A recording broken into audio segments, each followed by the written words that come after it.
Good evening, everyone. It is Tuesday, February 6th, and I would like to welcome you to our regularly scheduled City Council meeting. I'd like to call this meeting to order. We're going to begin by standing for the Pledge of Allegiance, and then we're going to remain standing for words of inspiration, and they will be brought to us tonight by Pastor Ramsey Fakuri from Grace Apostolic Church. I pledge allegiance to the flag of the United States of America and to the republic for which it stands, one nation, under God, indivisible, with liberty and justice for all. Pastor Fakuri, thank you for joining us tonight. Thank you. What an honor it is to be with you, Madam Mayor and City Council. Again, it's an honor to be before you just to offer the words of encouragement and inspiration. Quick scriptures in your reading. Proverbs chapter 11, verse 14 says, "Where there is no guidance, a people falls, but in abundance of counselors there is safety." Just a few chapters before it says, "Trust in the Lord with all your heart, and do not lean on your own understanding. In all your ways acknowledge him, and he'll make your path straight." If you would you bow your heads with me? Let's pray. Lord Jesus, we love you and we thank you for your goodness and your mercy. We thank you for this day. Lord, for our city of Clawson and our great nation. Lord, we pray that you would touch the proceedings of this meeting. God, that you would give wisdom, direction where it's needed, and Lord, that you would have your hand in it all. We thank you in advance for all things. In Jesus' name, amen. Thank you so much. Roll call, please, Michelle. Councilmember Anderson.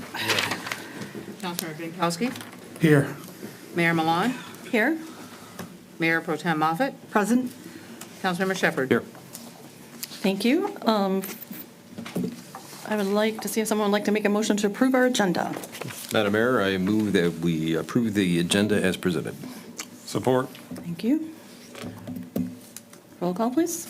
Councilmember Anderson. Yes. Councilmember Binkowski. Yes. Mayor Milan. Yes. Mayor Pro Tem Moffitt. Yes. Councilmember Shepherd. Yes. Wonderful. We've approved our agenda, and we'll move on to the item number 6, which is public comment for items on the agenda. If you'd like to speak to any item that is currently on our agenda this evening, we welcome you to come to a podium. We'll allot you 3 minutes, and we'd ask that you state your name and address.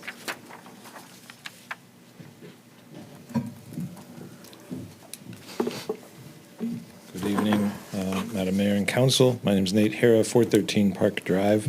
I understand on the agenda today, 9E, I think, discussion on the Infrastructure Committee that was heavily discussed, I think, at the last workshop meeting. I don't have a strong opinion on the committee itself, but if it does happen, having served on the Planning Commission for a little while, it was very hard to get any specific traction on the infrastructure issue. And even when we were doing capital, appropriations reviews or things like that, it was almost a don't talk about it type of subject, and it involved a lot of the same things you talked about. So if I understood the motion that was proposed in the agenda packet, it's to include 2 members of council and members of the administration, but maybe you could consider including some people from the Planning Commission as well, just so that as they're exercising their constitutionally provided duty from the Michigan Planning Act to consider these things in the master plan and in their review of capital expenditures, they would be maybe even better able to do so. And if for whatever reason the committee doesn't happen or you vote down to have one, all the better to know that the Planning Commission is there, and I'm sure would be delighted with your support to pursue those matters as well. It is very clear that they are empowered to look at infrastructure issues, sanitary lines, water supply lines, roads. So a little bit different for our 80-year-old city from a brand new city that's coming up out of a cornfield for sure, but the roots of it are there. So I just wanted to mention that. Thank you so much. Have a nice meeting. Thank you. Is there anyone else? Not seeing anyone else come forward, we'll move on to the next item on our agenda, which is item number 7A, which is proclamations and presentations. This evening, we have a proclamation recognizing Black History Month. Whereas each year Black History Month is observed in February, and whereas the origins of Black History Month date back to 1915, when Dr. Carter G. Woodson founded the organization known today as the Association for the Study of African American Life and History. And whereas after being expanded to a month in 1976, every U.S. president, beginning with Michigan's own Gerald R. Ford, officially designated the month of February as Black History Month every year. And whereas we celebrate this year's Black History Month theme of African Americans in the arts, shining a light on visual and performing arts, literature, fashion, folklore, language, film, music, architecture, culinary, and other forms of cultural expression in which the African American influence has been paramount. And whereas African American artists, poets, writers, visual artists, and dancers have historically served as change agents throughout their crafts, and whereas the City of Clawson recognizes the role that African American artists have played in the creation of America, and whereas the City of Clawson recognizes that African American arts communicate emotions, building community, and inspiring action. And whereas the City of Clawson celebrates Black History Month, the arts, and its relationship with justice, and whereas during this month, we should take time to recognize and celebrate the entire history of African Americans and the arts, their contributions, sacrifices, and bravery on their journey to justice in our nation. And whereas studying this important part of history and reflecting on the burdens of racial prejudice and stereotypes can open the door to innovative ideas and provide insight into building an environment in Clawson that supports our continued efforts to combat racism, to strive toward racial equity, and to be a place of freedom, opportunity, and inclusiveness for everyone. Now, therefore, I, Paula Milan, Mayor of Clawson, do hereby proclaim February 2024 as Black History Month in the City of Clawson.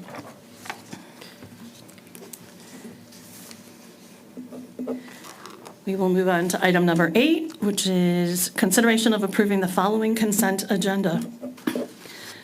Item A, minutes of the regular city council meeting held on Tuesday, January 16th, 2024. Item B, minutes of the city council workshop held on Tuesday, January 30th, 2024. Item C, list of bills in the amount of $1,862,832.84. Would someone make that motion? So moved. Thank you. Support. Thank you. Roll call, please. Councilmember Binkowski? Yes. Mayor Milan? Yes. Mayor Pro Tem Moffett? Yes. Councilmember Shepherd? Yes. Councilmember Anderson? Yes. Thank you. We've approved our consent agenda. We'll move on to item number 9A, under item 9, which is new business, and we'll go to item 9A, which is consideration of the special events request by the Clawson Lions Club to hold their 26th annual Down on Main Street charity car show. Mr. Ricker? Madam Mayor, I move sorry, the special event request by the Clawson Lions Club to hold their 26th annual Down on Main Street charity car show be approved as presented. Support. Thank you.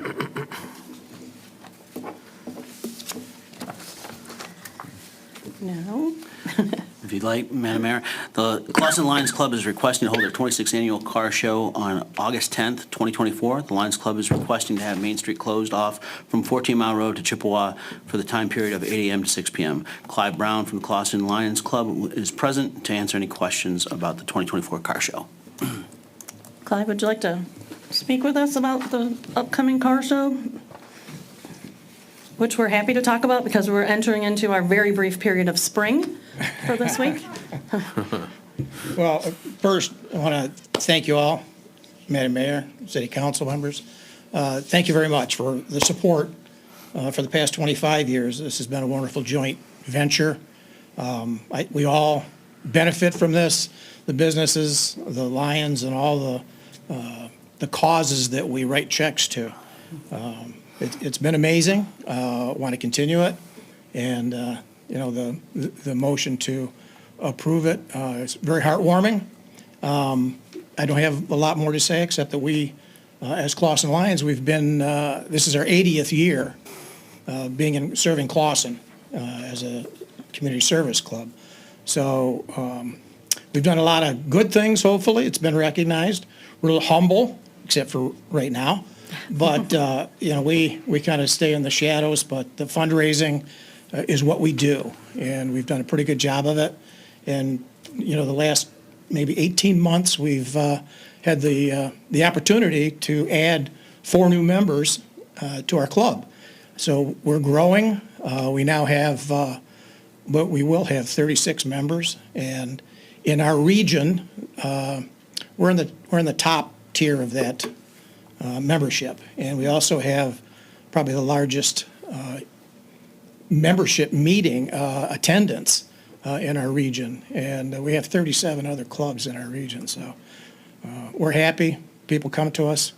I'm happy to represent Clawson, the city of Clawson, at our car show, and thank you for your support. And I'll let you get on with business. Thank you very much. Appreciate it.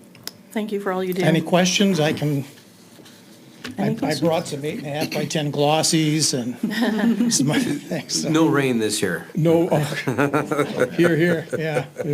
It'd be a wonderful day to have some good sunshine, just good, solid sunshine, so, yeah. Can we put that on the agenda to, No rain? no rain? Is that We had Emotional. something along those lines? We have to stay within our scope. Yeah, well, you do a pretty good job, so, it's, from what I've seen and experienced. And, City Manager, thank you very much, Joe. Appreciate your help and support. Thank you very much. I'll let you get on to your business. Thank you very much. Thanks. Roll call, please. Mayor Milan, Yes, of course. Mayor Pro Tem Moffett, Yes. Councilmember Shepherd. Yes. Councilmember Anderson, Yes. Councilmember Benkowski. Yes. Great, we'll be looking forward to August 10th and that car show and warm weather that will stay, hopefully.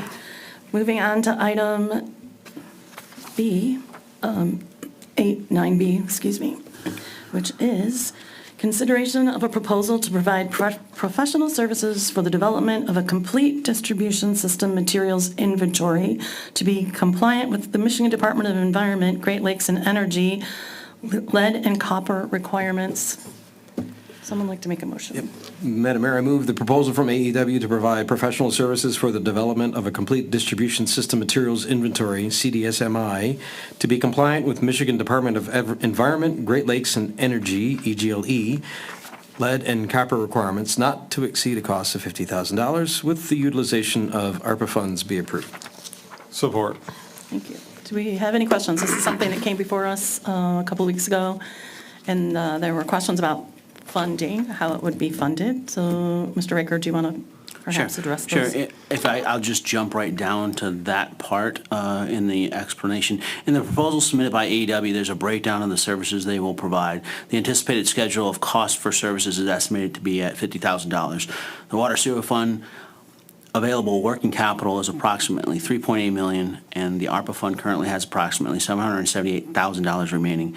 And it's a recommendation of the finance director and myself to utilize the ARPA funds for this required project, as previously was suggested in a memo regarding ARPA funds dated October 13, 2022.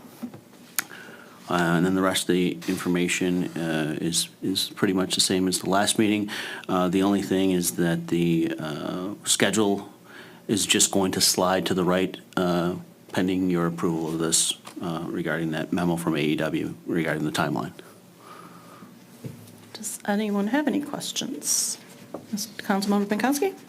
Has any work been done on some of this lead line identification? I know that the city a couple of years ago, believe sent a letter to some or all water customers asking them to take a photo of their lead line or their entrance line to see if it was lead or copper. Has that data come back in? I will have to defer to the DPW superintendent to give you a more inclusive response to that.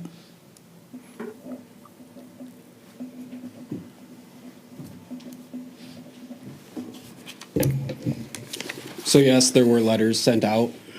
Unfortunately, what I have to use is a file of printed out emails because it was all through email. There was no database set up. Okay. So I did go through that. I was working through that, and that's when I came to the realization that I need to get some help to get this done on time. Okay. I just want to make sure that we're talking about the same thing here, because in this, you provided a document talking about the minimum service line material verification, and it talks about, I think it's, first of all, you have to randomly select service lines for physical verification, right? Correct. Have we randomly selected those yet? That is part of what AEW is going to, Okay, so Okay. AEW is going to do that. And then for each service line, what do we have to do at each house?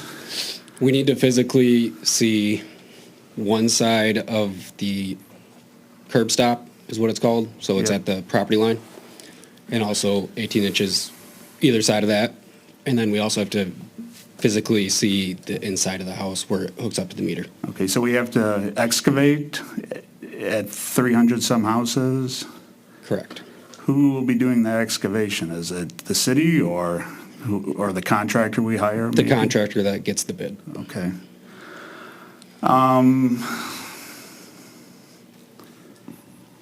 And I just wanted to make sure that we're talking about the same thing here too, because I'm sorry, I went through this.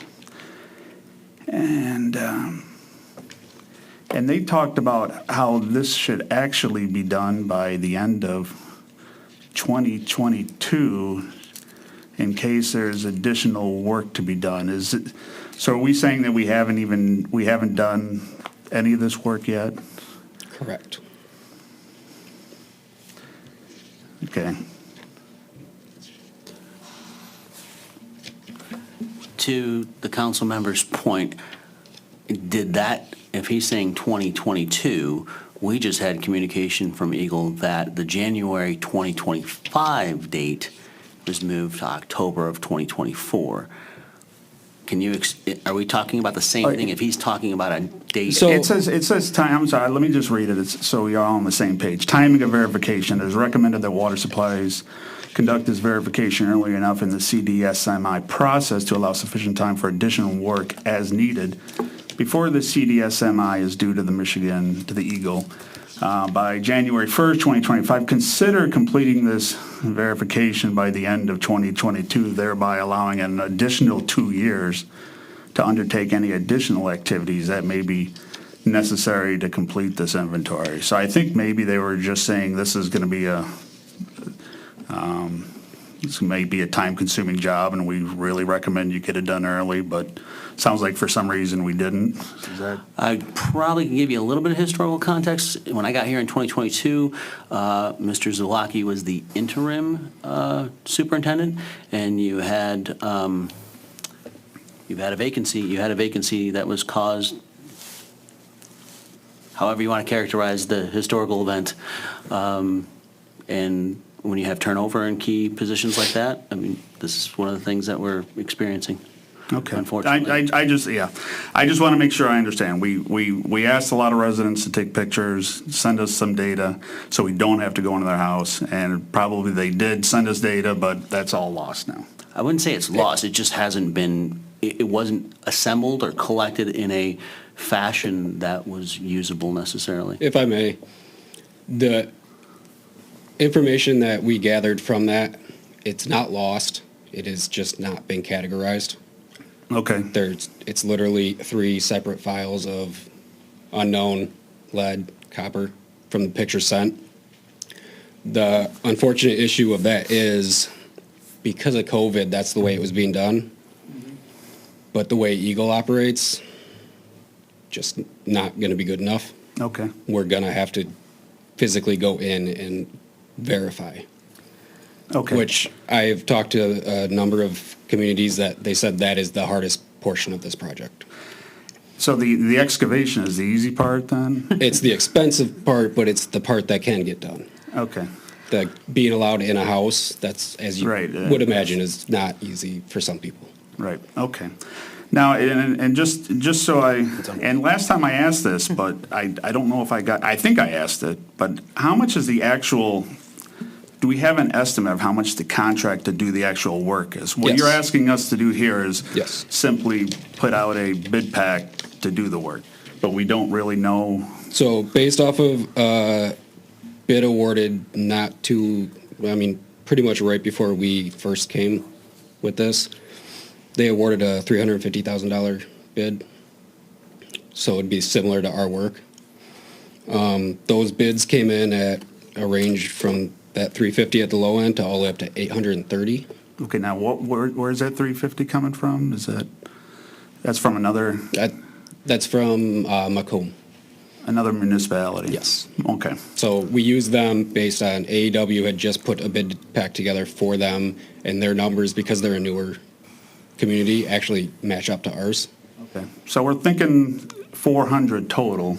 I was told the safe bet would be planned for 450, and that's with contingencies involved, Okay, which means that's not, if everything goes great, which you know it won't, it would go well under that, but with contingencies, they got 350. I was told by AEW, plan on 4 to 450. okay. And even after all that, this is just a survey of a sample, 300 lead lines. We still won't know where every No. lead line is in So, town.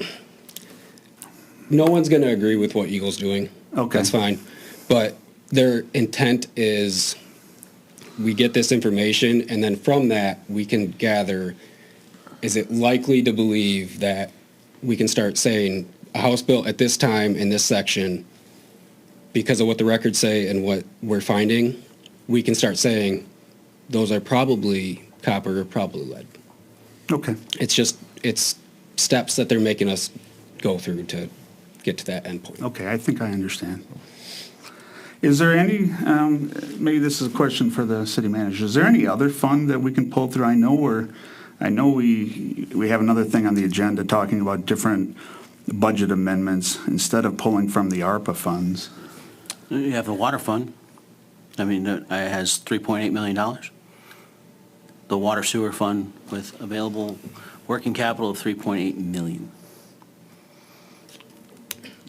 But we have a lot of water projects that are rapidly coming down Okay, on us, so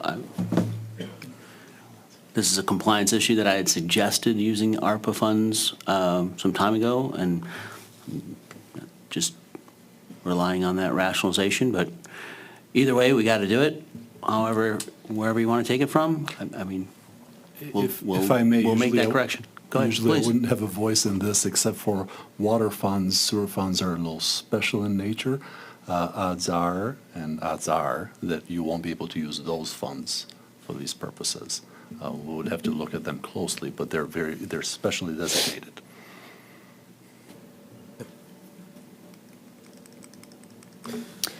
So absent of ARPA, there's no other, everything else is tapped out? We don't have any This is- I- accounting for this? Forgive me for not even considering that. I mean, No, yeah, it's, so. No, I understand the water, I understand what you're saying. I'm saying, since we can't go there, there's no other money budgeted for consulting or anything like this, right? So this is, our ARPA is really the only avenue for, General. We general have, fund, the general fund, but we have professional services, but it is not budgeted to this amount. okay. Was it budgeted, do we already use that? Can part of it come from that budget? I just looked at that. it would require another budget amendment. To do all of it, yes, it would require a budget amendment. There's not that much in there. There's, I don't want to tell you a number. I just can't remember off the top of my head. I have a different question before we go all the way into the budgeting. My question sort of along the lines of what Councilmember Bukowski was asking. So you have a body of people that you reached out to and they're in piles. Is that where you plan to start to at least acknowledge the people that responded a couple of years ago? Or are you scrapping all that and starting fresh with who you're going to reach out to? So I'm going to be completely honest, all I received was the files. There's no addresses? There's no There's information? addresses from the people that sent in their pictures. I don't have any communication with them outside of that. I don't have the letter that was sent to them. All of that stuff was lost during the changeover. So I was starting from scratch, but having those files to at least go back and check, it was a tedious amount of. So my question is more, are we going to take those files here, AEW, let's start with these people because they responded before, or are you just scrapping all that and starting fresh? Once AEW comes up with their list, Uh-huh. they will receive, I will probably, I'm not going to let them charge us to go through those. I will go through them, and whatever matches the list that they come up with, they will receive those ones. Gotcha. All of these files, while they're not easy to use, are going to help us in the long run. Because like I said, this is step one. Eagle has many steps that is going to cost all of the communities a lot of money to get to the end result. That's fair. I just didn't want, like, if someone took a picture and To sent just it be- in, yeah. I wanted it not to be for naught, is all. No, Yeah. it's not. And those are safely in a place where I know where they're at and I can. Cool, cool. All right, get that to was them. it. So, back to the budget. I tend to agree that if we have money elsewhere in the budget, I mean, this is a normal course of business thing. ARPA is, was money given to us in extraordinary times. Seems like we should be doing something more impactful than, I mean, this is a necessary thing. We understand that. My thoughts. I'm concerned about the process that they'll go through, right? Obviously, you have a set of data.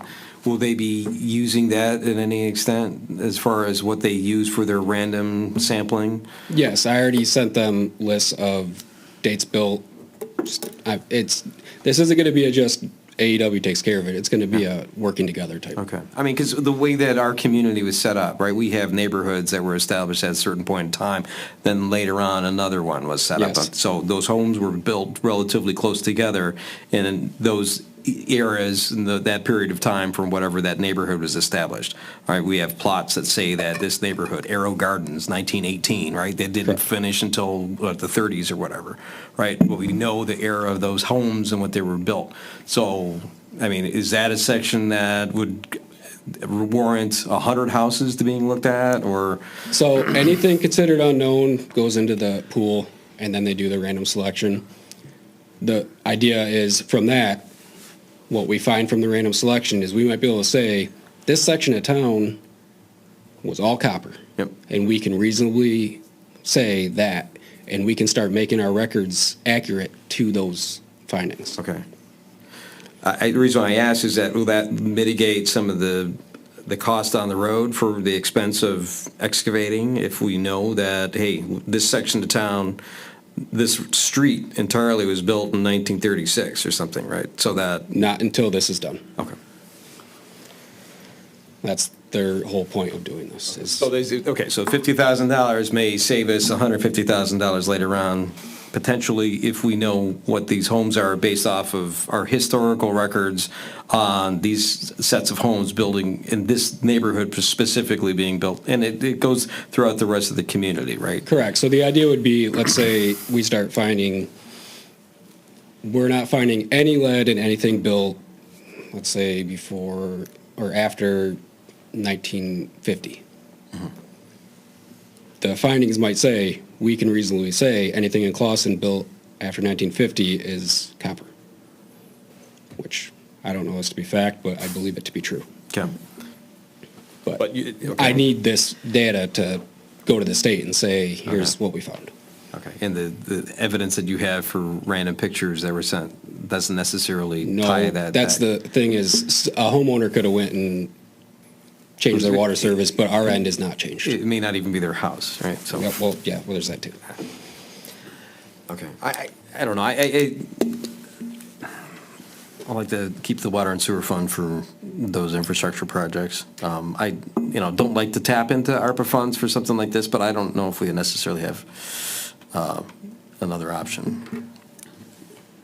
To the city attorney, can you please elaborate as to, because, I mean, that is part of the water system, and this is a surprise to me. Yeah, the Kickham-Hanley litigation basically I stands. can't hear you. My apologies. The Kickham-Hanley litigation, which has been going on for some time, basically stands for the proposition that we cannot use these funds for special, extraordinary issues such as this one. So before we use these funds or we consider pursuing these funds, we need to look at that carefully to see whether other communities are doing so and whether we have any leeway in that regard. Okay. Water sewer funds are typically used for, we're supposed to bill the community solely for the maintenance of whatever we have and the project within. My fear is that this would be an extraordinary step above and beyond the ordinary course of business. That's why I have a hesitation, and I simply did not want the body to Sure, designate understand. that amount Yeah. without us doing that. That was just as a surprise. I know, because and it's that's why part I of the kept. water. I saw the look of Yes, incredulity. yes. absolutely. So, but that's the thinking behind it. Okay. Yes, sir. I think I have one last question is did we budget for the actual work to be done in the budget from that we're operating in now, the 350 to 400,000? No, not for that. Okay. As I said before. We thought we could do that in-house as well? Yeah, not my plan. The plan before me, which I was going to try to piggyback on, but I didn't have the information I thought I would, we would do majority of this in-house. We'd put the plan together, we'd go out, our guys would do the digging up and doing the work in the field. Okay. It's just simply with the equipment we have and the manpower we have, and then as I started getting through the planning, which was not going the way I thought it would, it got to the point where I had to pull the trigger and say we need to do something else. Okay. Any other questions or concerns? And we have a motion on the floor. Let's have a vote. Mayor Pro Tem Moffett, Yes. Councilmember Shepherd, Yes. Councilmember Anderson, Yes. Councilmember Binkowski, Yes. Mayor Milan. Yes. Thank you, Trevor. Thank you. We've just approved, to engage AEW to provide professional services for this system for our water sewer lines. That's good, resolved. Moving on to item 9C, fiscal year 2022-2023 financial audit presented by Yo and Yo CPAs and business consultants. Thank you. Hey, Michael, how are you? Great. How are you? Good, thank you. Good. Well, thank you guys for having me. My name is Mike Rolka. I'm a principal with Yo and Yo CPAs. I believe this was the third year that we've done the audit of the city now. I'm going to go over some brief highlights of financial statements, go over our opinion and some of our findings and recommendations. I think you guys have all probably seen the drafts or at least the presentation, similar issues that we've ran across in prior years, varying differences, and we'll go through that now. Is this on? Yes. Okay. So before I start and talk about the audit opinion, I want to remind everybody when we get to some of the numbers, this is as of the fiscal year end, so June 30, 2023. So your numbers since then, of course, have changed. We focus always in the past as auditors to make sure the previous fiscal year was correctly stated. So first, the audit opinion and what is the purpose of an audit? Well, the purpose of an audit is to be able to verify with reasonable certainty that the financial statements are materially correct. And that is a key term, materially correct. There will be errors, but they would not affect the users of the financial statements, meaning they could use them when you guys go out for bonding and that sort of thing. They can rely on those numbers. As auditors, we cannot look at every single transaction that happens through the course of the year. There's thousands of those, and so we use a sample and a risk-based audit approach. Our responsibility is to present an opinion on those financial statements, and our opinion is an unmodified opinion. And really, that's the bottom line of what you want to hear in every single audit, that you have an unmodified opinion. That's the highest level of assurance you can get on your financial statements, meaning that they can be relied upon. Management's responsibility is to present these financial statements fairly in accordance with generally accepted accounting principles and design, implement, and maintain internal controls. We will have one emphasis of a matter paragraph in our auditor's report this year. That was a prior year restatement of some property tax revenues as it relates to the DDA. That does not affect our opinion. We still provide an unmodified opinion. Next, just some trend history and snapshots of some of the numbers over the past 5 years for some of these trends, and then just kind of some pictures at year end. So this represents your governmental revenues, expenditures, and fund balances over the past 5 years. That would be funds like your major and local street funds, your ARPA fund, general fund, those sort of funds. You can see over the past 5 years, revenues and expenses have kind of grown slowly each year. This year, there were more expenditures than revenues, but that was sort of planned, as I understand, as there was a little bit of a dip in fund balance, and there was money set aside in the new capital improvement fund, and about half of those funds were utilized on varying projects. Next, I'd like to flip to what the revenues look like in the governmental funds. This is just a snapshot at the end of the year. Probably no surprise to anybody here. The bulk of the money that the city gets to be able to utilize is from property taxes. And the remainder, the bulk of the remainder, I should say, is from the state grants, such as your state shared revenue money and your Act 51 funding for major and local streets. These categories are very consistent with prior periods. Following slide, a very similar depiction of but how the expenditures looked. Once again, very consistent year over year, with a couple of exceptions. One being this capital outlay section here down on the bottom left, $1.4 million, and that's majority of that is made up of that transfer to the capital improvements fund and a usage of about half of those funds. Again, I'll just point out one of the biggest areas is the public safety. You see that in most cities. Public safety is very high up on the percentages there to provide those services.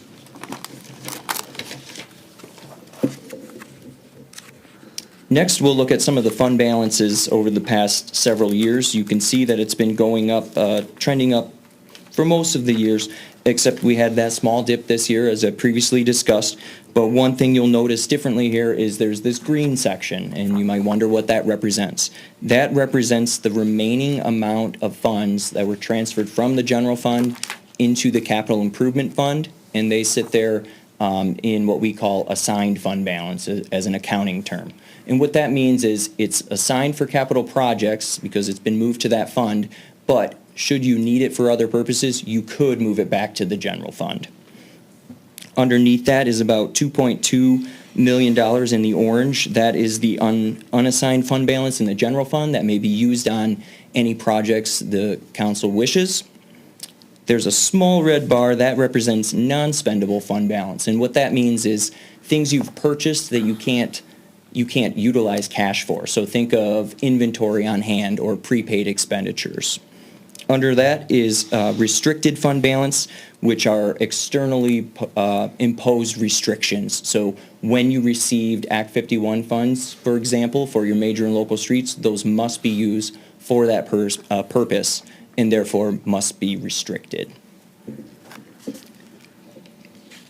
One thing to note about the unassigned fund balance in the general fund, it represents, again, at June 30, 2023, about 28% of expenditures, annual expenditures, which is a fairly healthy fund balance. GFOA, which is the Government Finance Officers Association, recommends somewhere around 15 to 25%, so you're right around that range. On the next slide, we show the enterprise funds, which is mostly the water and sewer funds with the senior housing fund in there. A couple of things I'd like to point out here. Primarily in 2023, you see the blue bar is the operating revenues, and the red bar is the operating expenses. Being that the blue bar is larger, you can see that the rates are supporting the expenses that it costs to run the system. The gold bar going across the top represents the net investment in capital assets, meaning that your investment in capital assets is continuing to climb and keep up with depreciation. And lastly, two more things. There's the green bar at the bottom. There's no restricted net position in those funds, and the unrestricted balance did increase slightly, of course, with the revenues exceeding expenditures. Now, the governance letter is something we've provided with the financial statements that has a lot of boilerplate information along with some specific information. I encourage all of you to read it in its entirety, but I'm going to cover the highlights of that now. Firstly, planning, timing, and scope of the audit. We had originally planned to conduct most of the field work in October. There were some delays with the actuarial valuations that pushed some of that work into mid to late December, but we did get it done on time. Significant estimates within the financial statements. Let's talk about that for a moment before we go into what Clausen's are, but it's important to know that no matter what kind of financial statement you're creating, you cannot do that without a significant estimate. There's many aspects of the financial statements that you may not know at the time you prepare them, so you have to estimate certain things. Now, for the City of Clausen, there are three significant estimates. One is the useful lives of capital assets, which means when you purchase a new asset, you have to make an assumption. Do we think this will last for 10 years, for 15 years, or for 20 years? And that will drive how much depreciation expense you take in any given year. Another one is the assumptions that go into the net pension liability. So those sort of assumptions would be mortality rates, discount rates, investments rate of returns. And so just a small change in those numbers can change the total pension liability significantly. And likewise, the other one is with the total OPEB liability. Similar assumptions go into that. One additional very large assumption with those is healthcare cost trend rates. And so how much do you anticipate healthcare costs to increase within every year into the future? We have some standard updates coming up next year and the year after that will be fairly significant to the financial statements.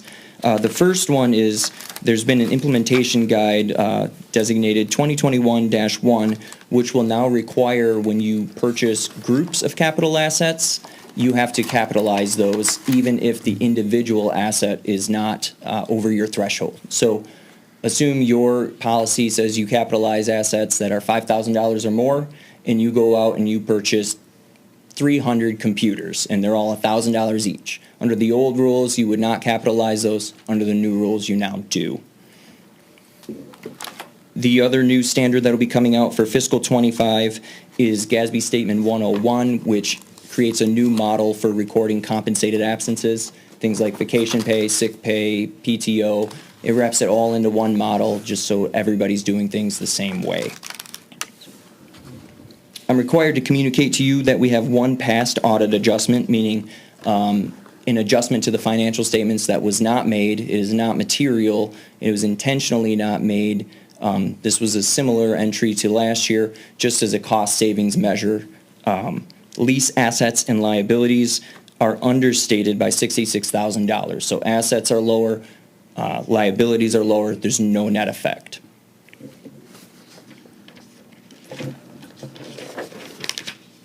Now, on to some matters for improvement.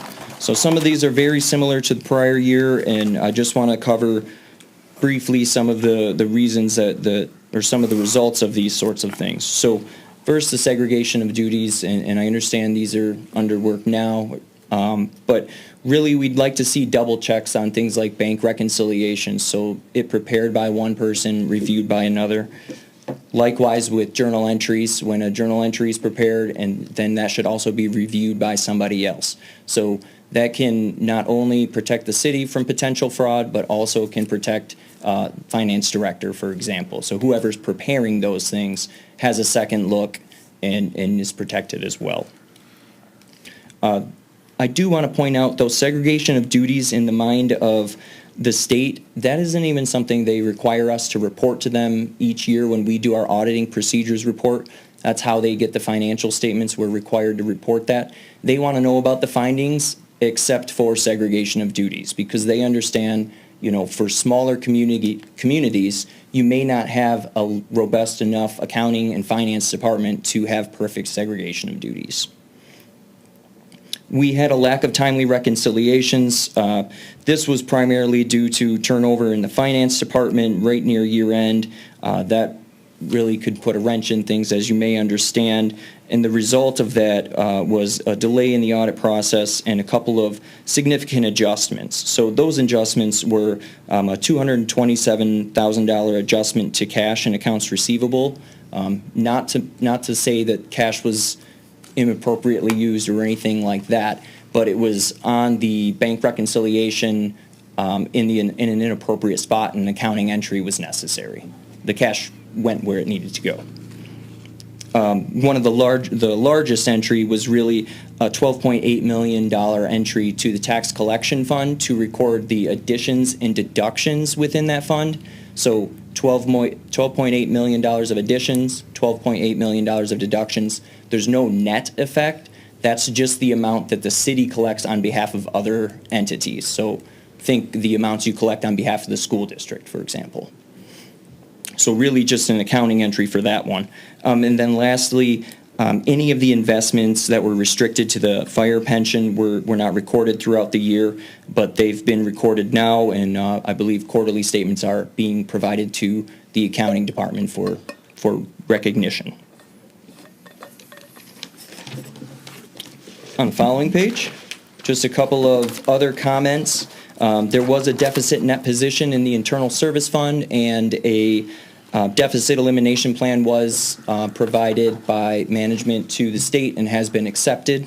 In addition, there were some expenditures that were over budget. Honestly, quite a lot less than I expected considering turnover in the accounting department. The general fund was over budget in a certain classification by $146,000, and the major street fund by about $10,000. I will say I think it was actually an excellent job with the budget, considering that the turnover happened right near year end, and those amounts that probably caused it to go over were probably things that were discovered after year end, too late to amend the budget.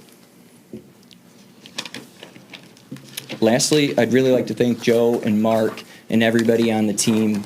They did a great job. I think especially like to send my thanks to Mark. It's really hard to come in after somebody else and figure out, where are things and how do I get this righted. I think he did a great job. I'd also like to thank you guys for choosing Yo and Yo, and happy to take any questions. Does anyone have any questions? I just have one question. Sure. You mentioned it briefly, and it's outlined in your document here, that you encountered delays in receiving the pension valuation. What was the nature of those delays? What was the problem? Sure. As I understand, the fire board thought that the prior valuation covered 2 years, and so the data was not requested until we came out in October, perhaps, when we realized it did not cover the prior 2, or it only covered the past 2 years, not the year we were auditing. So the calculations had to be done and then submitted. Gotcha. Correct. Okay. And they probably need at least a 6-week lead time, that kind of thing. Sure. Yeah. Okay.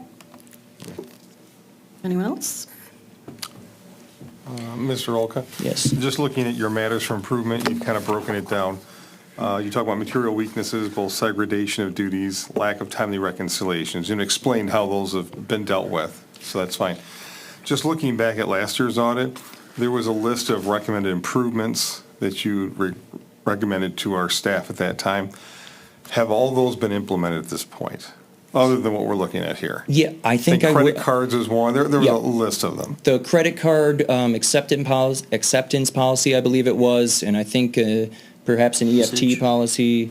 Usage. Usage. E-sheets, A-sheets, I think. The sheets, Yes. the Michigan sheets policy. Yeah, Yeah. all of those that have not been reported again have been implemented.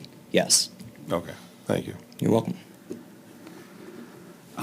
As far as lack of segregation of duties, I know this was on last year's audit as well.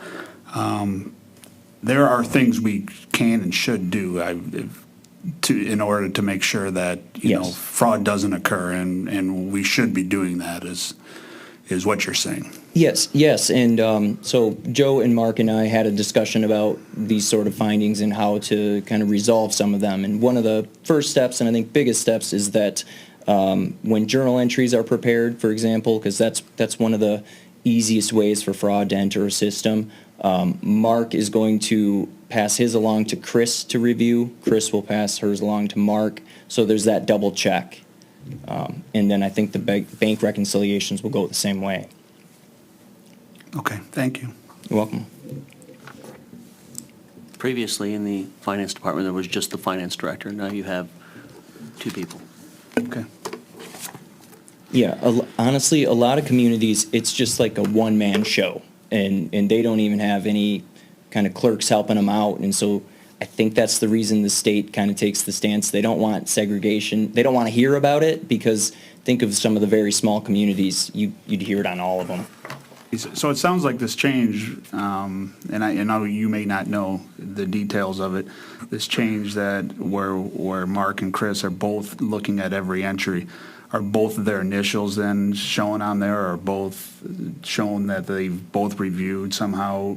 Is there some sort of record?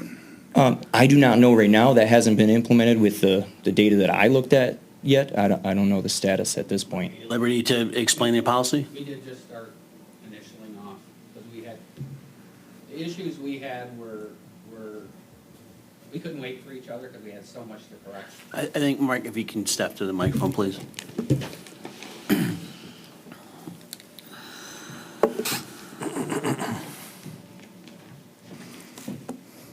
Yes, it was an absolutely huge undertaking. Actually, it's my second time around of a huge undertaking here. But Chris and I are working well together, where we are providing the checks and balances, and there will be my initials on hers and her initials on mine. I know former finance director had started to set that up.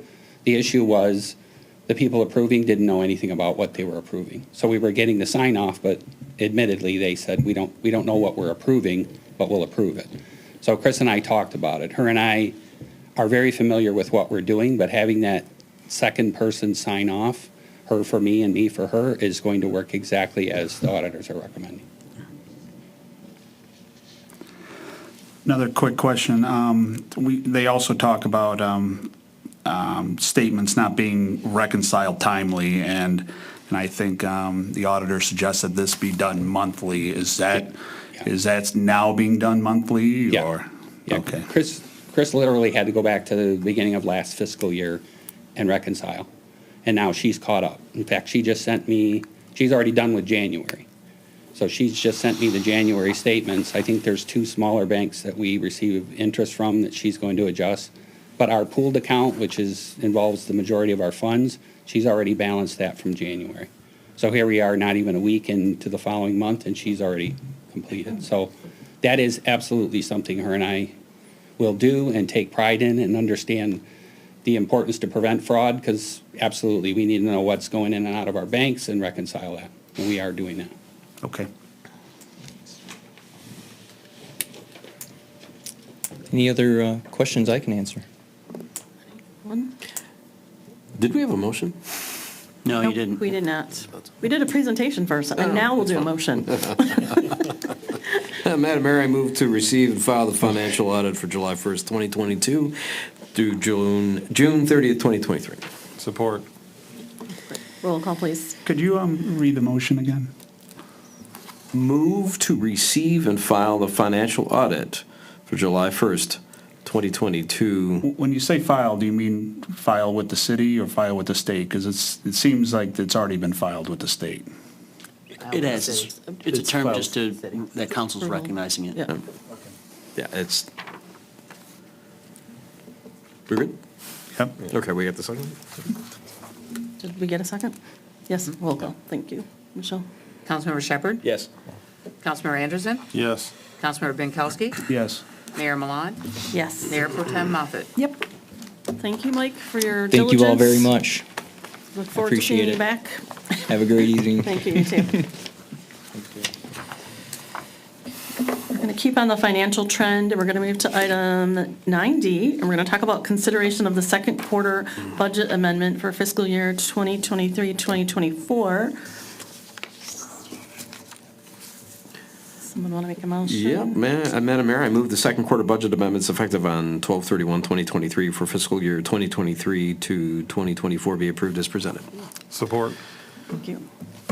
Thank you, Madam Mayor. Per the Uniform Budgeting and Accounting Act, PA2 of 1968, 141-TAC 437, Section 17-1, except as otherwise provided in Section 19, a deviation from the original General Appropriations Act shall not be made without amending the General Appropriations Act. Subject to 16.2, the legislative body of the local unit shall amend the General Appropriation Act as soon as it becomes apparent that a deviation from the original General Appropriation Act is necessary and the amount of the deviation can be determined. An amendment shall indicate each intended alteration in the purposes of each appropriation item affected by the amendment. A summary of the budget amendment is as follows. General Fund 101. The net impact of the budget amendments will change the original budget deficit of $498,936 to an amended budget surplus of $407,402. Major Street Fund 202. The net impact of the budget amendments will change the original budget deficit of $23,902 to an amended budget deficit of $88,137. Local Street Fund 203. The net impact of the budget amendments will change the original budget deficit of $81,371 to an amended budget deficit of $95,207. Refuse Collection 226. The net impact of the budget amendments will leave the original balanced budget unchanged with zero impact on the fund balance. GDA Fund 248. The budget amendment simply moves wages to the proper general ledger account. There is no net impact on the amended budget. Library Fund 271, the net impact of the budget amendment will change the original budget deficit of $77,135 to an amended deficit budget of $27,360. Capital Projects Funds 401, the net impact of the budget amendments will change the original budget deficit of $733,101 to an amended budget deficit of $942,951. Water and Sewer Fund 592, the net impact of the budget amendments will change the original budget deficit of $337,055 to an amended budget surplus of $207,069. Mark and I are here for your questions. So I had a question, and perhaps I don't understand it correctly. In the letter that you wrote, it sounds like some of the budget amendments had to be made because the anticipated grants were not received? So we budgeted on grants that we thought we were going to get? Yeah, the original budget had, I think, close to $6 million worth of expected grants. And those are the ones from the state. They were put in the budget in the capital fund with an anticipation of receiving the grants. Once we received words that we weren't going to get the grants, then my recommendation is to amend the budget to pull them out. So as part of the projects in the capital, the infrastructure part of it, there was an additional appropriation from the general fund budgeted for a little over $1 million. That was with the understanding that if we got the grant money, that would be the additional, skin in the game from the general fund to fund roughly $7 million worth of projects. Once again, when the grants did not come through, the recommendation is remove that as a transfer, which took us from about a $500,000 deficit to about a $400,000 surplus. And then the result of all these other budget amendments, and granted there were probably 15 times the number that you would normally have, and that is a direct product of changing finance directors again.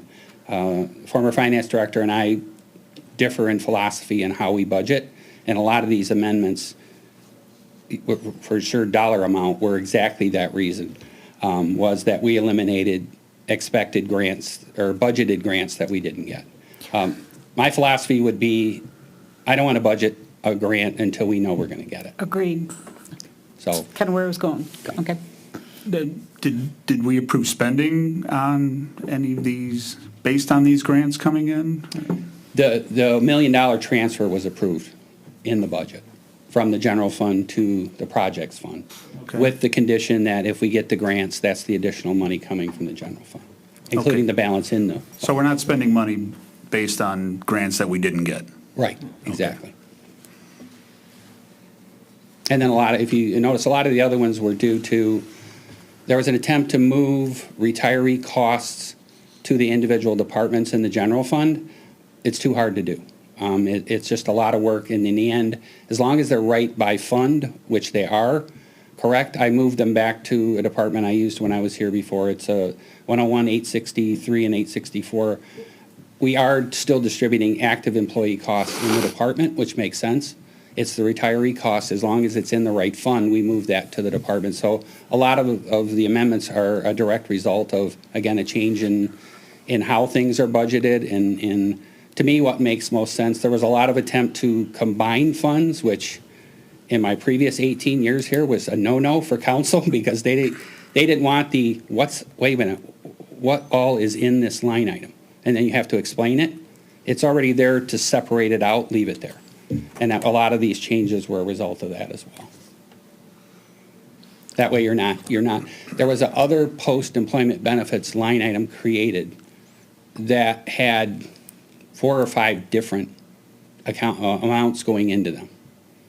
So they took detail away from the budget, which I don't agree with. I'd rather have as much detail in there as possible, so you can really see what those costs are by line item. They're already there, let's use them. So a lot of these amendments are a result of that. Okay. Any other questions? Thank you very much. Roll call, please. Councilmember Anderson, Yes. Councilmember Binkowski, Yes. Mayor Milan, Yes. Mayor Pro Tem Moffett, Yes. Councilmember Shepherd. Yes. Thank you. We've just approved second quarter budget amendments effective on 12/31/23 for fiscal year 23-24. We have just approved those.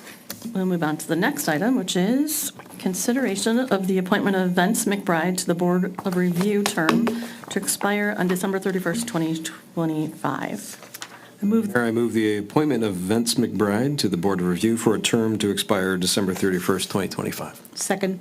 Thank you. Any conversation? I don't know if anybody knows Vince. He's a really dynamic man who's got children in the school district, and he's involved in chamber. He has businesses.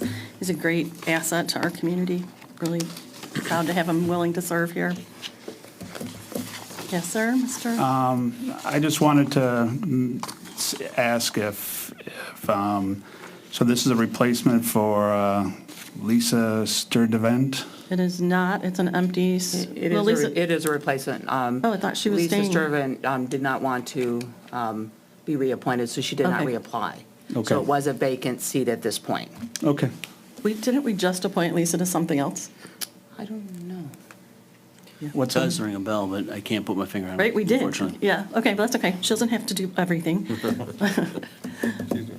No other questions? We'll have a roll call, please. Councilmember Binkowski? Yes. Mayor Milan, Yes. Mayor Pro Tem Moffett, Yes. Councilmember Shepherd, Yes. Councilmember Anderson. Thank you. We've just approved an appointment for Vince McBride for the Board of Review. Thank you for your willingness to serve, Vince, and thank you, Lisa Sturdivant, for your willingness to serve on that board prior to this. Thank you so much. We will move on to the next item, which is consideration of establishing an infrastructure committee to, let's see, consideration of establishing an infrastructure committee to review the infrastructure needs of the city of Clawson effective February 6, 2024, with 2 council members along with members of the administration. Would someone like to make a motion? As moved? Do you want to put names in there? What's that? We need to nominate. Yeah. Oh, yeah, sorry. Is anybody willing? So to- you made the motion. I would like to nominate Councilmember Anderson to that, and myself, Okay. if I can so do that. Is anyone else interested? Not to get you guys off, just asking. Did you second? Yes, a second. So I prepared some thoughts on this committee that I'd like to share.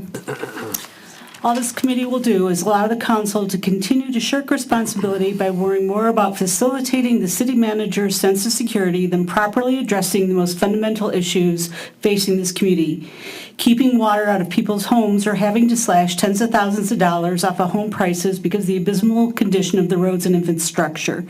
The city manager has said many times that he wants the committee to make it clear how hard the project of developing a plan is, and that's why he wants it created.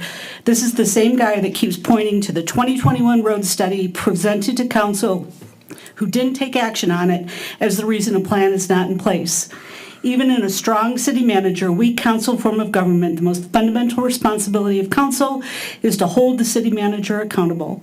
Instead, those of you to my left have thought that a list with street names scratched on a piece of paper is efficient, naive, and great plan. That is no more a plan than a list of celebrities I want to date is a pathway to me enjoying a cocktail at Gus Snuggs with George Clooney. Last Tuesday, a council member even went so far as to assert there was no way to know what the word expand means. Those same people are now going to form a committee to address this grave, important issue. We are here to move the city forward with a roadmap crafted by the concerns of the community. I no more support this committee than I would going to the community to asking for funding for a list. The only thing that should be happening is to demand that a comprehensive plan be developed by the city manager to fix the entirety of our infrastructure problems. That plan needs to rely on funding, grant acquisition, and engineering experts, of which no one on this dais is. Thank you. Does anyone have anything else to say? That was constructive. Let's have a roll call, please. Mayor Milan? Yes. Mayor Pro Tem Moffett? No. Councilmember Shepherd? Yes. Councilmember Anderson? Yes. Councilmember Binkowski? No. Thank you. We have just created an infrastructure committee, and Councilmember Shepherd and Councilmember Anderson will serve as our representatives. And just for the record, the committees that are being put into place are in no way a replacement for this council to do the things that they need to do, to make the decisions that need to be made. It's informational. It is a way to have a conversation and gather information to bring back to this board and hopefully to expedite what we need to do. And I hope that that's the way it's seen. I know that I am Is there a serving motion on for this? a Yes, committee. Madam Mayor, point of order, there is no motion on the table. There's no motion. I'm for this responding discussion. to, did you have a problem with what, You the call the lady vote? to the left of you? You called the Call vote. The vote for is it. over. The vote's over. So Conversation's the done. conversation is over. Oh, thank you. Well, you guys, That would have been your opportunity to, I took my opportunity. that would be right your here. opportunity to Thank you. editorialize. Let's move on. This is fun. Let's go to old unfinished business. Do we have any old unfinished business? We do not. So we will move on to public comments for items not on the agenda.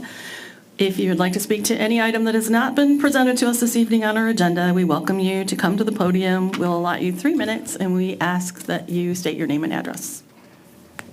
I guess I was elected to come up. All in favor?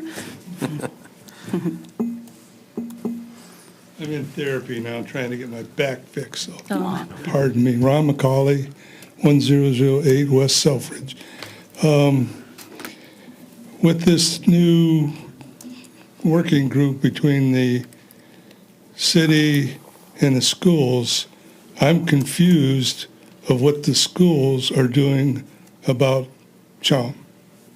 I mean, I get so many stories, one they're going to sell it for $1 million, then it's going to be 2, then I heard 3 million. I don't know, what is it going to sell it for?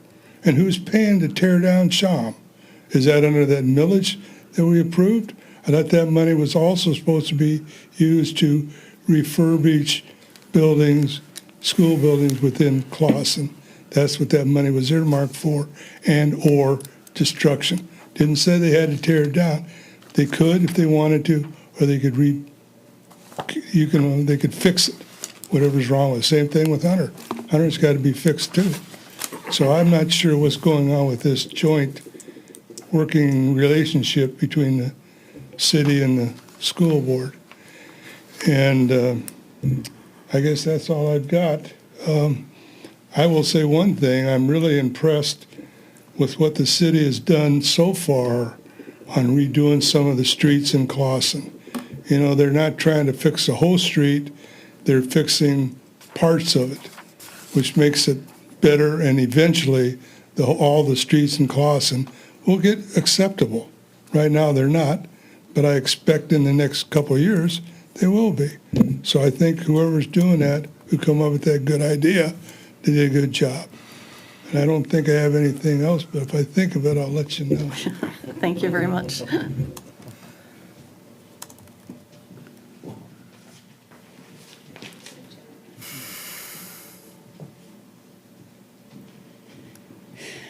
Hi, back again.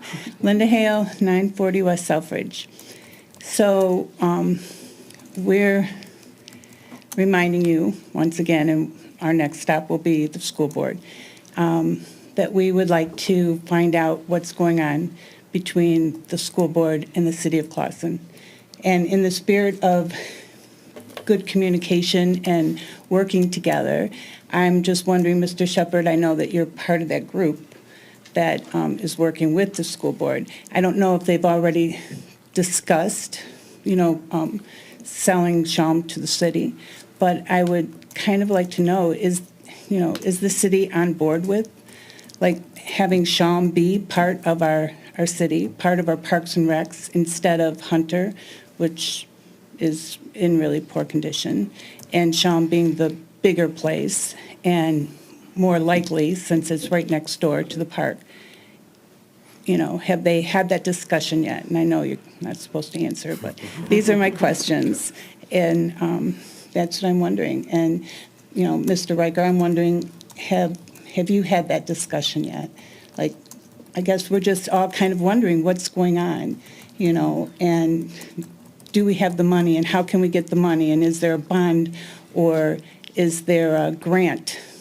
Because I don't know anything about grants, but a couple weeks ago I started Googling, and I saw that, the state gives grants for parks and recs and buildings that needed help. And so I'm looking like, what does that include? And it included, heating and cooling. It included roofs and all the things that they say that Shawm needs. I just kind of like to know, could we get grants to help us out? If we got Shawm. And is the council interested? Because we are, and there's a lot more of us, even though we're just a small group that shows up every time. So that's it. We'd like some answers if we could. Thanks. Thank you.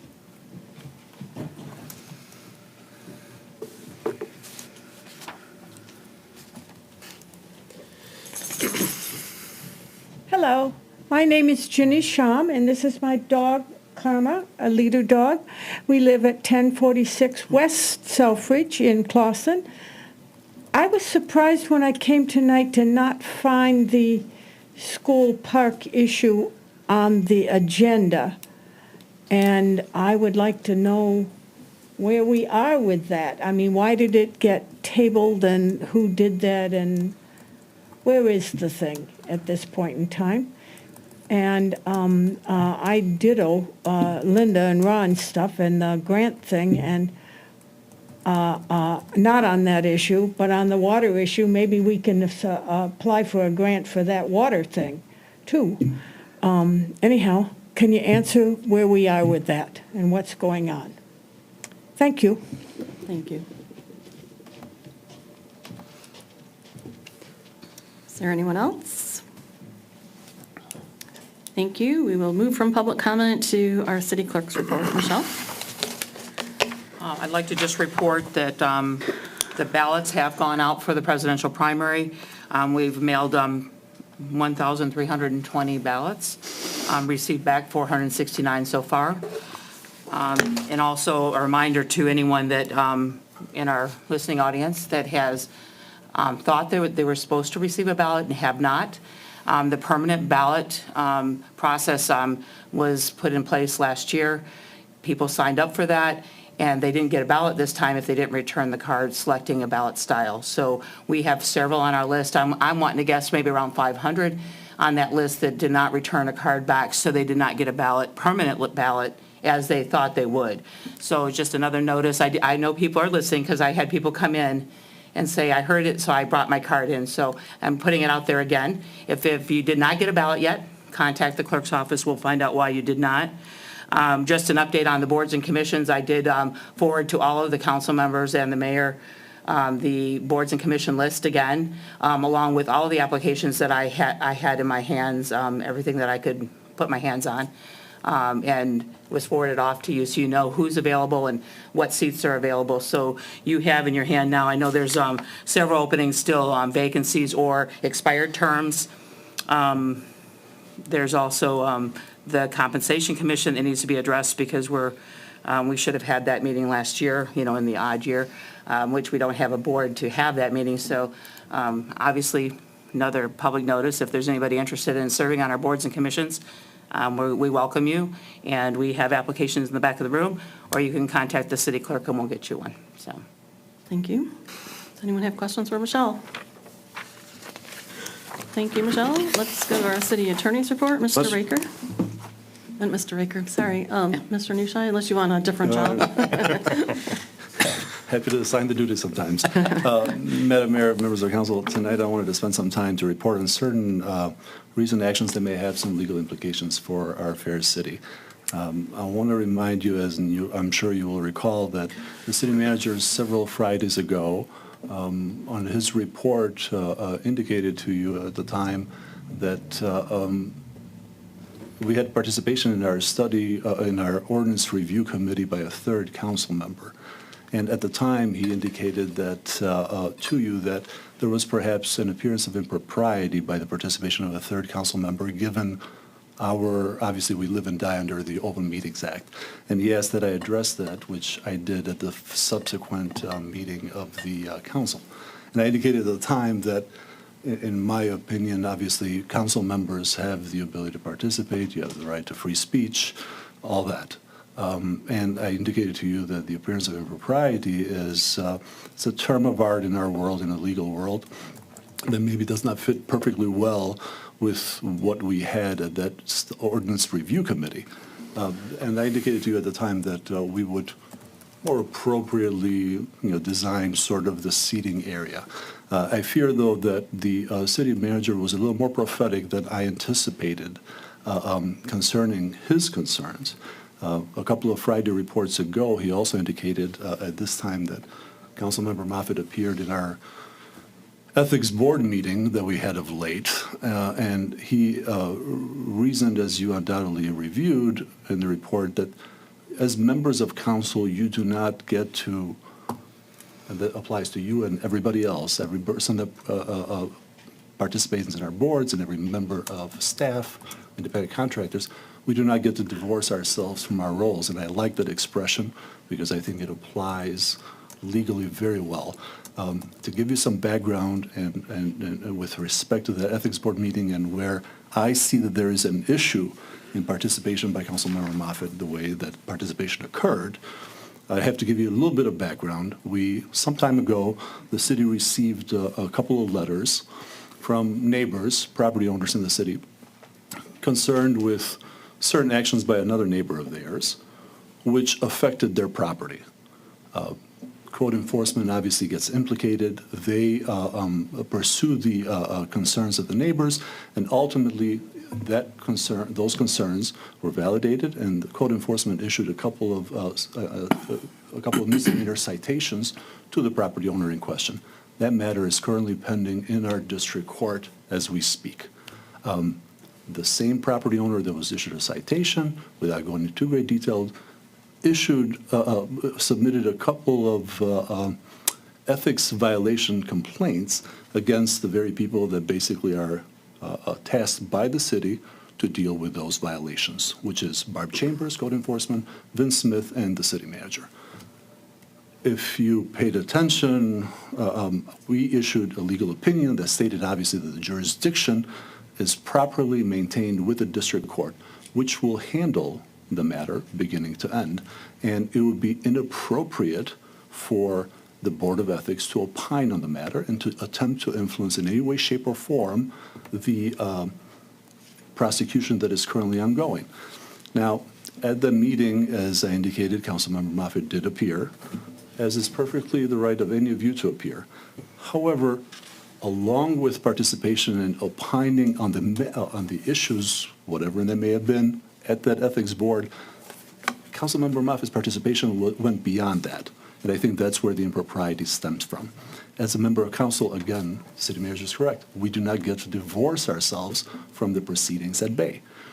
In order to have, and you can use whatever adjective based on the review of those proceedings, of the ethics board's proceedings, in order to have a member of council, or not in order to have, but to have a member of council attempt to coach or instigate or advise, whichever the verb may be, someone that the city is currently prosecuting, in that person's attempt to influence, whether wittingly or unwittingly, the prosecutions that's happening, separate and distinct. In our district court, it is unprecedented and unacceptable, and we cannot have that. The prosecutions that we have in our district court are titled, the caption reads, "The people of the city of Clawson versus the person in question." Obviously, the members of this body are elected by the people of the city of Clawson. It would be inappropriate to have one of the members of this body stand against the very administration that is prosecuting in the name of the people of the city of Clawson. So you're asserting. Excuse me, if I may. As a result, again, that is unprecedented and, in my opinion, unacceptable. And I think about it in terms of the effect. What is the effect of said action? The effect of said action is, and not that this may never come to play, but the effect of said action is that now those actions have given rise to causes of action that potentially our three employees have against the city, which is Barb Chambers, Vince Smith, and Joe Raker. And I'm not saying that they're going to file an action tomorrow or anything like that, but certainly it opens up the city to liability. Furthermore, it opens the city up to liability from those neighbors who filed the original complaints, which led into the prosecution. And lastly, in my opinion, Councilwoman has made herself a witness in our criminal proceedings, which I think, certainly as far as the prosecution is concerned, but certainly as far as the defense is concerned, she will be subpoenaed to appear in those proceedings. And that in and of itself is unprecedented. And the point of all this is not to single anyone out. The point of this is to point out that we need to exercise, all of us, that is, members of council, members of all the boards, city employees, city staff, independent contractors, whomever it may be, we need to exercise great care because the consequences of our actions, when sometimes whether wittingly or unwittingly, are dire. And we need to be able to do better on behalf of the people of the city of Clawson. Can you elaborate on your term advise? Because I am in no position to provide any advice.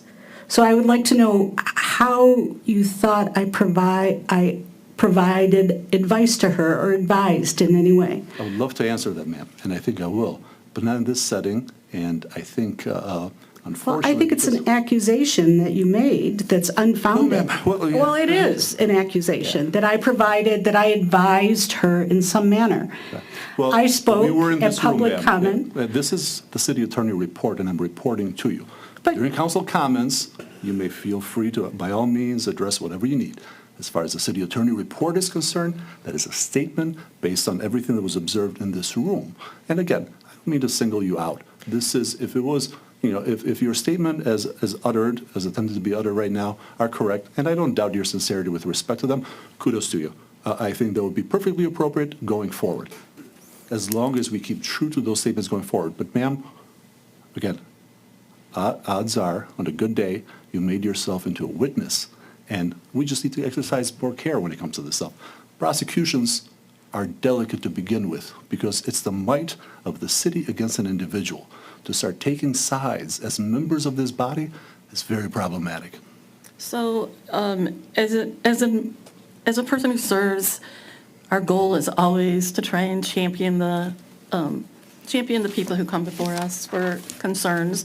And I know that that's what the intent is here. So taking all of that aside, what can we do as a city? Like, what can you do to ensure that that doesn't happen again, right? It was all of good intent to represent, not to create, who would have thought about the legal implications? Like, I would never think about that. that's exactly So my how point. do we, what's the process that we can employ Thank that can assure that we don't encounter that nobody falls into that slippery slope and finds themselves trying to be assistants and be a cheerleader for someone, yet causing problems for the city? Because I don't think anyone here would want to cause problems for the city or themselves by doing something that they think is a good thing. Ma'am, I couldn't agree more with you. And I am painfully aware of the fact that nobody chooses, and none of the five of you ever decided to participate in one of the most thankless unpaid jobs in the universe unless you care deeply about this city. And me, the city manager, myself, the city administration, addressing these issues is not with malicious intent, rather with the idea of we want to point them out so that we don't repeat errors, whether they be, that may well be unwitting as far as our commission of them. I think going forward, perhaps we need to, training needs to be a part of it. I know that this particular composition of the body, even though we do have obviously members who have been members of this body before, they're very well aware, you've spent a lot of time here, more training is necessary. There are availabilities as far as the role of council and basically how we get into trouble. I'll give you one little brief snippet of this, Madam Mayor. I think the comments from the city manager are grounded in absolute truth with respect to the concerns that he raised. Because if you think about the Open Meetings Act, right, it applies at all times, which makes us all 24/7, within our role, operating within the roles that we inhabit. And even though it makes perfect sense, the statement that you've just made, that you want to champion people, you want to be able to participate in meaningful fashion and to be able to do the things that we need to do and you need to do as members of this body representing this community to help the community, even in individual terms. But if it's just so happened that there are three of you, and I don't care where you are, it could be a cafe in Paris where you all are on vacation, and three of you met and somehow decided to have lunch. No issue there as far as the Open Meetings Act is concerned. But the moment you start talking about Clausen issues, the moment you start getting acquiescence or direction to Clausen issues, that's the problem for the Open Meetings Act. That's a violation. Geography doesn't matter, distance, time, it does not matter, right? You are within your roles at all times. So to answer your question, ma'am, I think maybe for all of us, and that's not just to this body, but to make it available to all of us, staff, body, boards, this is critical stuff. We perhaps need to reach out and provide for some additional training, make it available to all of you, to just as a refresher, if nothing else, so that we never have to deal with issues like this, or at least preempt them down the road. So that's a great idea. I think we should do that. But also, is there a way to ensure there's enough communication? So the ethics board is problematic to some of us for varying reasons, and I think we just need to discuss this more. I don't know how to articulate it in the way that doesn't make it seem judgy to anybody, and that's not my intent. I just want people to be protected in their abilities to be themselves and do the things that they're impassioned for, but also within the realm of appropriateness for all things. So however we can work on that together, and Absolutely. if the board is in agreement, I think we should investigate and set up some training moving forward for all of our benefit. Just I agree with that. put us on task again. And if I may, Madam Mayor, one last thought, and I'll stop. We're talking about the Ethics Board, and I share some of the same concerns that you have about the Ethics Board, and perhaps Councilmember Moffitt has articulated in the past as well. I share some of those concerns.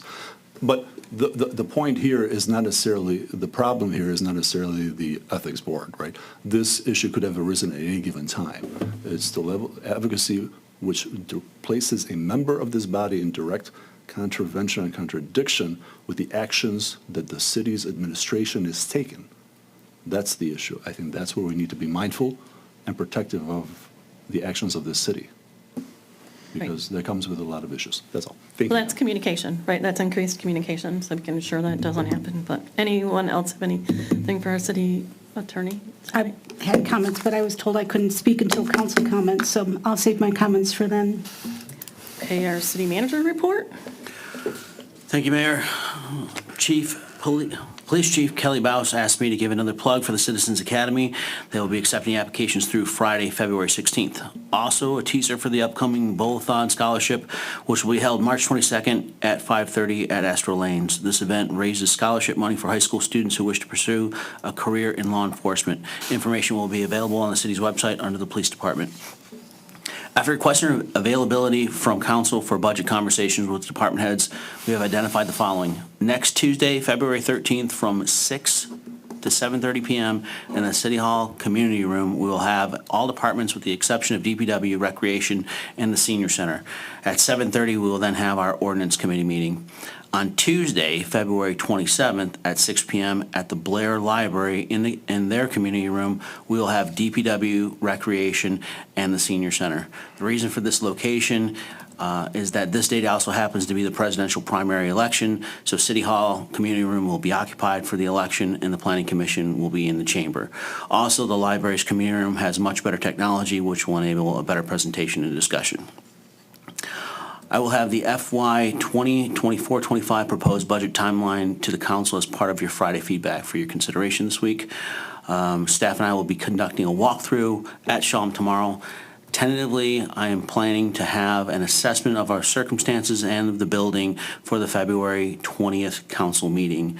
I'd also like to thank Mark Pollock, our finance director, who came in and helped the city out dramatically, incredibly through a changeover in the finance department, and I was glad that the auditors were able to sing your accolades. Also to Mr. McCauley, thank you for those comments in regards to the streets. That is done through teamwork, most exceptionally from the DPW, but it takes everybody, every department, from the clerk to DPW to get those things done. So we are putting together an incredible team here in Clawson, and I appreciate you recognizing that. Penny, any questions, ma'am? That's my report.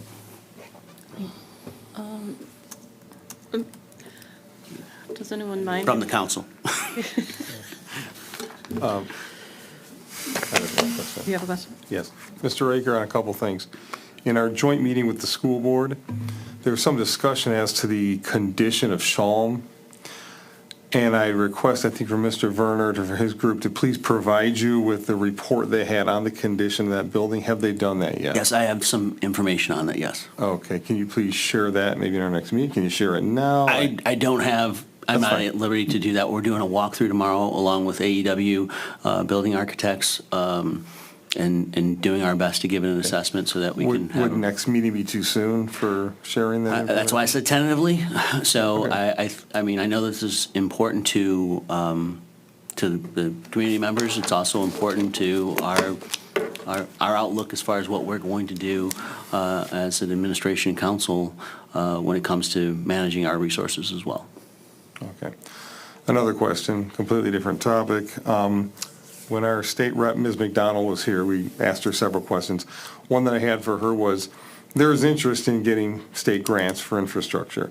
And I kind of asked her question is, how big is the pool of money for these grants that can be given to local municipalities? And the reason I like that is it gives a sense of the overall sense of reality of how much maybe we could get. She didn't have that information at the time, but she said she'd provide it to you at a later date.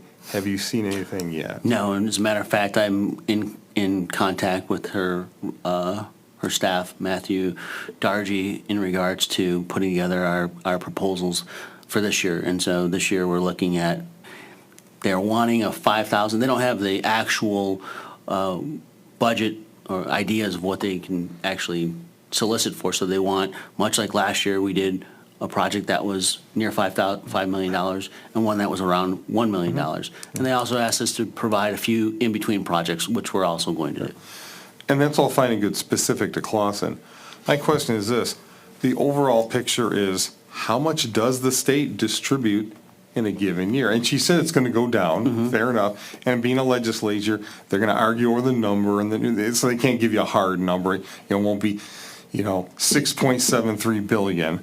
But if last year was 9 billion, or whatever it might be, what can we expect? Because remember, that money's being shared over 10 million citizens in the state, of which whom we represent 11,000. So since we're 1/10 of 1% of the state, it'd be good to just kind of get a strategic sense. Because we get a lot of people coming up saying, we need to look at grants. Fair enough, and we are, and we should. Question is, we need to temper our expectations with reality based on how big's this statewide pool, divide by 1,000, and you can probably figure that's where we're at for our realistic expectations. That's what I'm looking for, just kind of a general strategic sense of how much money is in that fund to be spread over the state of Michigan. And I don't have that answer, although, she has made it very clear that she's working with the other representatives to really pull for Clausen, and she has been true to her word thus far. Oh, and I appreciate her efforts, and we may very well in a given year get a disproportionate amount of funds from that pool. If nothing else, what was the past numbers? Numbers already appropriated and spent. If we could just get a sense of the scale. I get on the internet, I look at the state's road budget, but that budget consists of so many different elements. Only a fraction of it's going to be grants for local municipalities. So if we can, again, just how big's the pool? Even last year's pool, whatever was authorized, if we can just get that from Ms. McDonald's office. Again, she did say she'd get it to you, so I'm kind of holding her to her word at this point. So, that's all I got. Okay. Anyone else? Anything for City Manager? Councilmember Binkowski, do you have any council comments this evening? Yeah, last week we had a goal-setting workshop. Many of you might not have tuned in like you might have tuned in to a regular city council meeting, but I would encourage you to go back and look at it. We all agreed to set this goal-setting workshop back in December, and we set it up for last week in January. And I came with some new goals, some ideas to modify our goals. My big goal was to create a comprehensive infrastructure plan that would go over scope for 10 years and really get the city manager to put down everything that needs to be done in a coordinated fashion. And unfortunately, we didn't set any goals last week. We had a goal-setting workshop and no goals were set. And I wanted to set goals before we got into the budget process, but now we're moving into the budget process without any kind of revised goals. So to say I was disappointed and distraught is probably putting it mildly. I really think we need to do our duty as a council to give guidance and focus and put the city administration on a path to what us as a council wants. So other than that, we are going to have another ordinance committee meeting apparently next week after the budget workshop. So if you have any questions or concerns, my email's out there. Thanks. Thank you. Councilmember Shepherd, do you have anything? Yeah, just as an update regarding the joint task force. So right now, it's initial communication. Reached out to Board of Education President Michael Frank, and then also reached out to their appointee Ted Werner. They're just establishing dates at this point, so we haven't finalized on a date as far as for a first discussion. So that's the only thing that we have to report at this point for that. On another note, I would like to congratulate the school for putting on a fantastic play, The Addams Family, this past week. There was a tremendous opportunity for those kids, and it was a great performance, and I congratulate them. Great, thank you. Mayor Pro Tem Moffitt? I guess I would just like to thank all the residents who reached out to thank me for continuing to stand up and speak out for them. I will always be an ear, and even though the people are, obviously, I'm saying what needs to be said because I'm ruffling feathers from the city attorney leveling public accusations of me providing advice to citizens on apparently how to, cause trouble for the city or whatever I was apparently giving advice to. As I said, will always listen and be someone that you can come to because that's what I was elected for, and I guess it means that I'm making an impact, and I just want to let everyone who's given me that encouragement to know that I will continue to be the voice for the community. Saw another example of why these committees being formed are ill-advised. They're concerned about me trying to do the job that I was elected to do by making sure I hear everything that goes on in these committees. And again, apparently that ruffles feathers, us trying to be informed. And so, but I, again, would just like to thank all those who've reached out in support and thanking me for the work that I'm doing on their behalf. Thank you. Councilmember Anderson. No, I have no comment. That was easy. So I'd just like to thank everyone for coming out this evening, and thank you all for all of your comments. And I would implore everyone to go back and watch that goal-setting workshop as well. I saw things a little differently. But most importantly, I think we need to work together. I want to work with this group. We can do some great things. We have great things happening. We have a great staff. We need to support them. We have great people in the field. Let's do what we can to make things better for them. I would like to give a little shout out to Sozai Restaurant.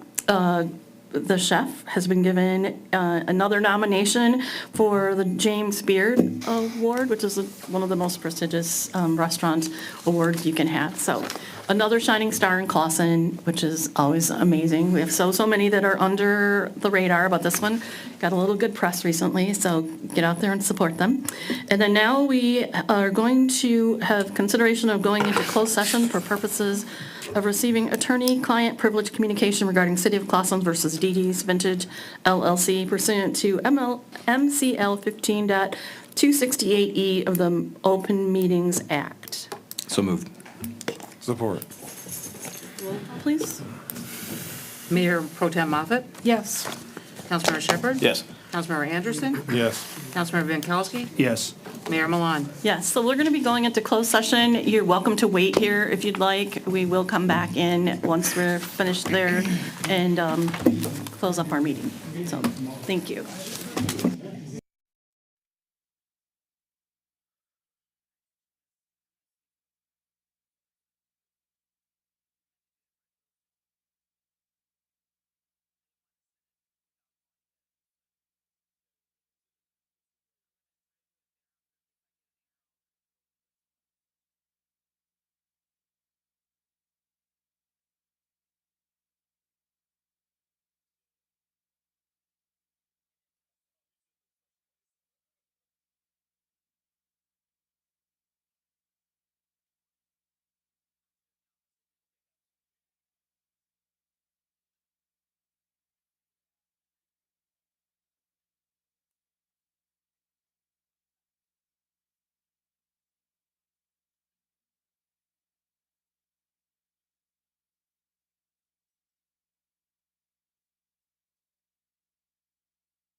Thank you. We are back from our brief closed session, and we are here with a motion. Madam Mayor, I move for our city attorney to counteroffer 288 West 14 Mile Road as outlined in our closed session. Support. Any comments? No? Roll call, please, Michelle? Councilmember Anderson, Yes.